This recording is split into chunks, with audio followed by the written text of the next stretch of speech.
मैं हूं जावेद चौधरी और आप देख रहे हैं माइंड चेंजर। हमारे साथ एक साल में 10 लाख लोग जुड़ चुके हैं। अगर आप इनमें शामिल नहीं हैं तो आप इस सुर्ख निशान को टच करके इस चैनल को सब्सक्राइब कर दीजिए और घंटी के इस निशान को भी हल्का सा पुश कर दीजिए। मुझे यकीन है आपका यह फैसला आपका मुकद्दर बदल देगा। मेरे साथ एक नौजवान खड़े हैं, सफदर बुखारी इनका नाम है। इनकी कहानी आपको हैरान कर देगी। हम सब ज़िंदगी के बारे में कुछ जानते ही नहीं है, हमें पता ही नहीं कि ज़िंदगी कितनी बड़ी नेमत है। ये वो शख्स है जो आपको बताएगा कि अल्लाह ताला ने आपके ऊपर कितना करम किया हुआ है। और ये एक छोटे से हादसे का शिकार हो गए। एक मर्ज़ है जो इंतहाई खौफनाक मर्ज़ है जिसका कोई इलाज नहीं दुनिया में, और एक नॉर्मल ज़िंदगी गुजर रही थी। उस नॉर्मल ज़िंदगी के दरमियान अचानक एक छोटा सा वाक़या हुआ या एक छोटी सी रिपोर्ट आई या एक डॉक्टर के साथ इनका इंटरेक्शन और उसके बाद इनकी ज़िंदगी का धारा बदल गया। ये है क्या स्टोरी, ये सुनिए और उसके बाद शुक्र कीजिए कि अल्लाह ताला ने आपको कितनी बड़ी नेमत से नवाज रखा है। जी बुखारी साहब। अस्सलाम वालेकुम, मेरा नाम सफदर शाह बुखारी है। पेशे के लिहाज से मैं इंजीनियर हूँ और सवाबी का रिहायशी हूँ। 2018 में मैंने ग्रेजुएशन लाहौर से मुकम्मल की। I am industrial engineer. और 2018 में ही जो है मैंने शादी की।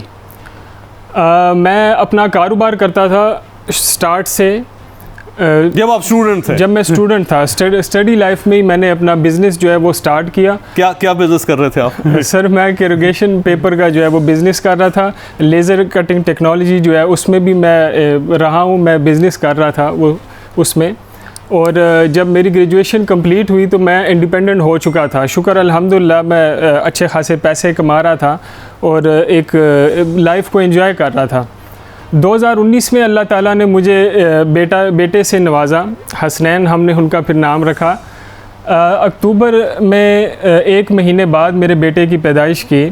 मुझे कुछ तकलीफ़ महसूस हुई। जब मेरे एक दोस्त ने मुझे बताया तो मैं डॉक्टर के पास गया। मतलब क्या तकलीफ़ महसूस हुई आपको? मुझे बार बार सर वॉशरूम जाना पड़ता था और पेन होता था पेट में। तो मैं डॉक्टर के पास चला गया। जब मैं डॉक्टर के पास गया तो डॉक्टर साहब ने मेरे कुछ टेस्ट किए और जब वो उन टेस्ट के रिज़ल्ट आए तो मेरी पैरों से ज़मीन ही नीचे से फिसल गई कि क्योंकि उसमें एक ऐसे मरज़ का वो डायग्नोज़ हुआ था जिसका नाम सुन के ही लोग जो है वो डर जाते हैं। उसमें उन्होंने लिखा था कि जी आप कैंसर के पेशेंट हैं और आपको जो है वो स्टेज 4 का जो है वो कैंसर हो गया है। और उस वक्त उम्र कितनी थी आपकी?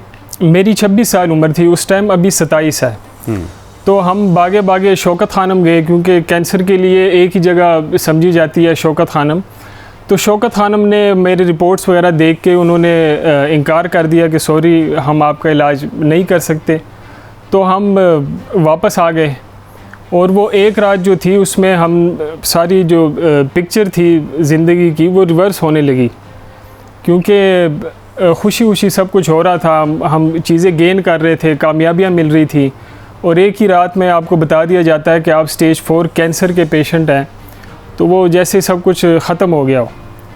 उसके बाद जो है वो हमने अपनी ट्रीटमेंट जारी रखी। और आपको कैंसर कौन सा था? मुझे सर रेक्टम कैंसर था, कोलोन का जो है वो बड़ी आंत का कैंसर था जो कि फैल चुका था जिगर तक और अब जो है वो फेफड़ों तक चला गया है। मैंने फ़ैसला किया, लाहौर से हम शिफ्ट हुए अपने आबाई गांव सवाबी। क्योंकि जहाँ पे इंसान पला बड़ा होता है उस मिट्टी में बड़ा असर होता है। मैं अपनी शिफा तलाश करने के लिए अपने आबाई गांव जो है यार हुसैन उधर शिफ्ट हो गया। हम इधर हैं और अपना इलाज कर रहा हूँ। दोस्तों की गमी खुशी में मैं शरीक होता हूँ और कोई ऐसा मौका आता है तो उधर भी जाता हूँ, अपनी लाइफ जो है वो एंजॉय कर रहा हूँ। सर्जरीज कितनी हुई अब सर्जरी एक साल के अंदर? सर 1 साल में मेरी जो है वो माइनर सर्जरी छोटी 4 हुई हैं, बड़ी 2 सर्जरीज हुई हैं। माइनर कौन सी और बड़ी कौन सी हुई हैं? बड़ी जो है उसमें से मेरी जो बड़ी आंत है वो काट दी गई। मुझे स्टूल बैग लगा दिया गया पेट पे। और यानी अब आप वॉशरूम नहीं जा सकते? अब मैं वॉशरूम चला जाता हूँ लेकिन आपकी तरह नहीं जाता। मैं जाता हूँ जस्ट बैग खोलता हूँ, साफ़ करता हूँ और फिर वापस आ जाता हूँ। इसलिए मैं कहता हूँ कि जब कोई इंसान वॉशरूम भी जाता है और वापस बाहर आता है तो उसको अल्लाह का बहुत शुक्र अदा करना चाहिए कि वो वॉशरूम से होके आ गया। ये भी एक बहुत बड़ी नेमत है। दूसरी बड़ी सर्जरी जो मेरी हुई थी वो लीवर की हुई थी, जिगर की। मेरी 60% जो लीवर है मेरा वो काट दिया गया है। सिर्फ 40% रह गया। 40% रह गया है।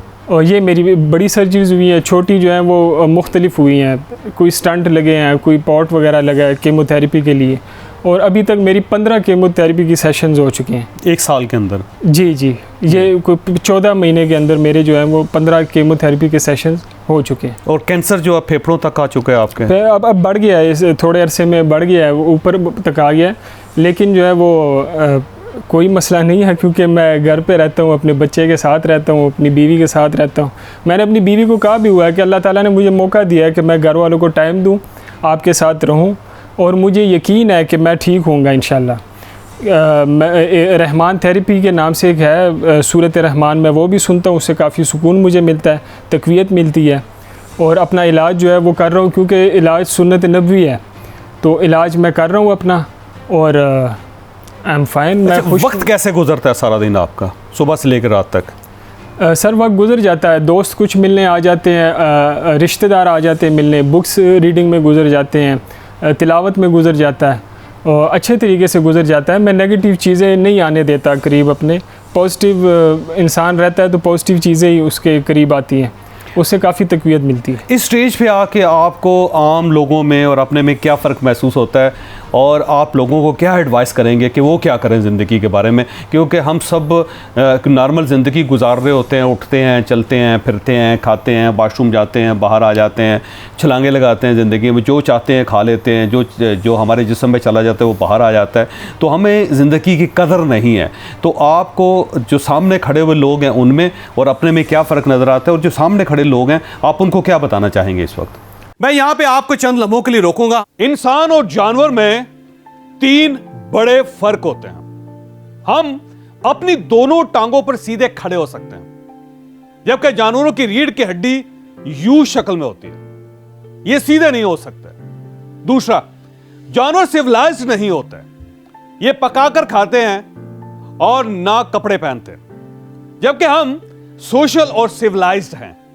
हम पकाकर खाते हैं, साफ सुथरे रहते हैं, कपड़ा बुनकर और सीकर पहनते हैं, और मकान बनाकर उसमें रहते हैं। और तीसरा फर्क, हम अपनी जुबान से कम्युनिकेट करते हैं, हमारे पास लफ्ज हैं, जबकि जानवर बोल नहीं सकते, इनके मुंह से सिर्फ साउंड्स निकलती हैं। मैं इस तीसरे फर्क, इस तीसरी खूबी को अहम तरीन समझता हूं। आप अगर अच्छे कम्युनिकेटर हैं, आपको अगर बोलना आता है, तो फिर ये सारी दुनिया आपकी है। आप फिर अच्छे टीचर भी हैं, अच्छे ट्रेनर भी हैं, अच्छे बेटे और अच्छी बेटी भी हैं। आप अच्छी मां, अच्छे बाप, अच्छे भाई और अच्छी बहन भी हैं। आप फिर अच्छे डॉक्टर, अच्छे इंजीनियर, अच्छे वकील, अच्छे बिजनेसमैन, अच्छे मुबल्लिग, अच्छे आलमे दीन, अच्छे दुकानदार, अच्छे कुक और अच्छे मैकेनिक भी हैं। आप ये याद रखें कि हम इंसान अपने लफ्जों, अपनी जुबान की कमाई खाते हैं। आपको अपनी जुबान पर जितना अबूर, जितना कंट्रोल है, आप जितना अच्छा बोलना जानते हैं, आप जिंदगी में उतने ही कामयाब होते हैं। और इंसान को कैसे बोलना चाहिए, इसकी सिर्फ चंद टेक्निक्स हैं। आप अगर ये सीख लें तो आपकी अमली और प्रैक्टिकल जिंदगी आसान हो जाएगी। हम 21 मार्च को मुल्तान में कम्युनिकेशन, सेल्स, कॉन्फिडेंस और ट्रेनिंग टेक्निक्स पर फुल डे सेशन कर रहे हैं। आप इन नंबरों पर राब्ता करके अपनी सीट रिजर्व करवा सकते हैं। तो मिलिए हमसे 21 मार्च को मुल्तान में। हम दोबारा अपनी स्टोरी की तरफ वापस आते हैं। सर मैं ये बताना चाहूँगा कि इंसान बहुत नाशुक्र है, क्योंकि हम जिस चीज़ के लिए अपनी ज़िंदगी को हमने अज़ाब बनाया हुआ है, अगर आप मुझसे पूछें तो मैं कहूँगा कि मेरी ज़िंदगी में सबसे आसान काम जो है वो पैसे कमाना है। मैं सबसे आसान काम जो ज़िंदगी का मैं समझता हूँ वो पैसे कमाना है। आप मुझे सेहत दें, मैं आपको बताऊंगा कि पैसे कैसे कमाए जाते हैं। ये तो कोई काम ही नहीं है, जिसकी वजह से हमने अपनी ज़िंदगी को अज़ाब बनाया हुआ है। आप लोग खाते हैं, पीते हैं, सोते हैं आराम से, मैं हिसाब से खाता हूँ, क्योंकि मेरे पेट में जो जाता है मुझे उसका हिसाब रखना होता है, क्योंकि उसने फिर अलग तरीके से बाहर आना होता है। मुझे उसकी काफ़ी जो है वो चीज़ें का ख्याल रखना होता है उन चीज़ों का। और इंसान जो है वो मैं कहता हूँ नाशुक्र है।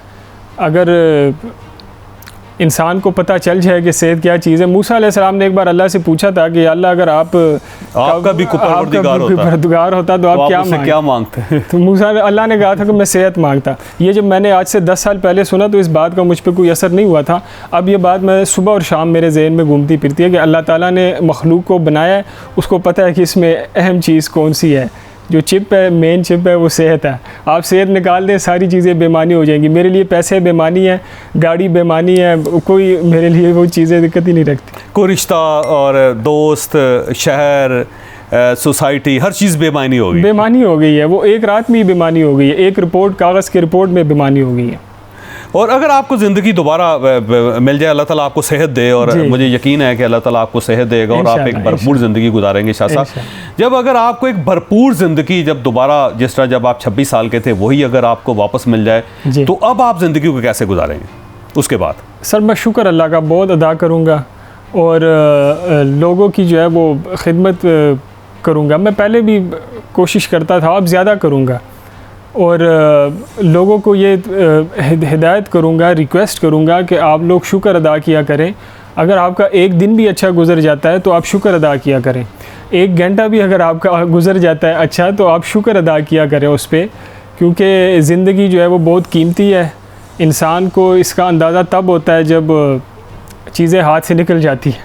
ये जो लोग लड़ते रहते हैं एक दूसरे के साथ, आज आपको कैसे लगते हैं ये लोग? मुझे सर बड़ी हंसी आती है उन पे, बहुत ज़्यादा हंसी आती है, क्योंकि ये सारी चीज़ें बेमानी हो जाती हैं। जब आपकी सेहत, अगर आप इंसान के जिस्म से सेहत निकाल दें, सारी चीज़ें बेमानी हो जाती हैं। अच्छा, ये जो लोग कामयाब होना चाहते हैं, बहुत ज़्यादा पढ़ना चाहते हैं, डिग्रियां लेना चाहते हैं, कोई खला तक जाना चाहती है, आपको कैसे लगते हैं लोग? मुझे तो हंसी इसलिए आती है क्योंकि मैं इंडस्ट्रियल इंजीनियर बन गया, अपनी ज़िंदगी में कामयाब हो गया। कम उम्र में मैंने ज़्यादा पैसे कमाए। मैं समझता था मैं इंडिपेंडेंट हो गया हूँ, मुझे किसी चीज़ की ज़रूरत ही नहीं है। गाड़ी मेरे पास थी, घर हमारा अपना था, पैसे मेरे जेब में होते थे, तो मुझे किसी चीज़ की ज़रूरत ही नहीं होती थी। लेकिन उस एक रिपोर्ट ने जो है वो सारी चीज़ें उलट के रख दी और मुझे बताया कि नहीं सफदर शाह, ये चीज़ें ऐसी नहीं है जैसे दिखाई देती हैं। और जो लोग इसके पीछे भागते हैं, कोशिशें करते हैं, उनके लिए मैं क्या कहूँ, बस ये जो सेनेटर बनने की कोशिश कर रहे हैं, 1-1 करोड़ रुपए दे के, ये जो MNA बनना चाह रहे हैं, ये जो एक दूसरे को गिराना चाह रहे हैं, एक दूसरे से आगे निकलना चाह रहे हैं, एक दूसरे को मुक्के मार रहे हैं, ये लोग क्या कर रहे हैं? ये धोखा है सर सारा। अगर आप इनको हमारी तरह टीवी स्क्रीन पे देखें तो आपको हंसी आएगी उन पे, क्योंकि ये सारा सब कुछ जो कर रहे हैं ये बेमानी है, इसकी कोई कीमत नहीं है। ये जो पैसों के लिए लोग लड़ते हैं सोसाइटी में, आपको ये कैसे लगते हैं लोग? ये सर मैं आपको यकीन से कहता हूँ कि सबसे ज़्यादा आसान काम जो मेरी ज़िंदगी में मुझे लगता है वो पैसे कमाना लगता है। अगर मुझसे कोई पूछे कि ज़िंदगी का सबसे आसान काम कौन सा है, मैं कहूँगा पैसे कमाना। और सबसे मुश्किल काम क्या है? मुश्किल काम जो है वो सब्र करना है और इंसाफ करना है, अपने साथ, अपने ख़ानदान के साथ, अपनी फैमिली के साथ, अपने टाइम के साथ। ये फरमाइएगा बुखारी साहब, आप पोर्शन में ज़िंदा है, जैसे कि मैंने आपकी गुफ्तगू से अंदाज़ा लगाया कि आप घंटा घंटा ज़िंदगी गुजार रहे हैं। जी बिल्कुल, मैं ये समझता हूँ कि अगर इंसान का 1 घंटा भी अच्छा गुजर जाए तो उसका सारा दिन अच्छा उससे गुजर सकता है, उस 1 घंटे के वजह से। और अगर उसका 1 दिन अच्छा गुजर जाए तो उस 1 दिन की वजह से उसकी ज़िंदगी अच्छी गुजर सकती है। वो एक यादगार दिन जो है उसकी ज़िंदगी की वजह बन सकती है, वो उसे तब्दील कर सकती है। उस इंसान की ज़िंदगी को तब्दील करने के लिए 1 घंटा ही काफ़ी हो जाता है। लिहाजा शुक्र अदा करें कि अल्लाह ताला ने आपको टांगें दी हैं, हाथ दिया है, ज़ुबान दी है, जायके की सेंस दी है। आप हर आवाज़ को सुन लेते हैं और हर खुशबू को महसूस कर लेते हैं। जो दुनिया के अंदर सारे रंग हैं आपको नज़र आते हैं। सुबह अपने बिस्तर से उठते हैं, रात को अपने बिस्तर पर लेट जाते हैं। इससे ज़्यादा ज़िंदगी में किसी चीज़ की ज़रूरत नहीं होती। शुक्र अदा करें कि अल्लाह ताला ने आप पे ऊपर कोई मुश्किल नहीं डाली। आप यकीन करें कि इस दुनिया में इस वक्त भी 50 करोड़ के करीब लोग ऐसे हैं जो ज़िंदगी को ज़िंदगी की तरह नहीं गुजार पा रहे। शुक्र अदा करें। और मैं बुखारी साहब के लिए दुआ भी करता हूँ, आप भी इनके लिए दुआ कीजिएगा। और मैं समझता हूँ कि ये इंतहाई बहादुर इंसान है कि एक ऐसी बीमारी जिसका सुन के भी इंसान अपनी टांगों पे खड़ा नहीं हो सकता, ये इसके बावजूद 1-1 घंटा करके 1 साल से ज़िंदगी गुजार रहे हैं। बुखारी साहब, मैं आपको सलाम पेश करता हूँ। Thank you sir, thank you. आपको अगर ये वीडियो पसंद आई तो आप इसे किसी न किसी के साथ शेयर कीजिएगा। ये इंशाल्लाह किसी न किसी का माइंड और फिर मुकद्दर ज़रूर चेंज करेगी।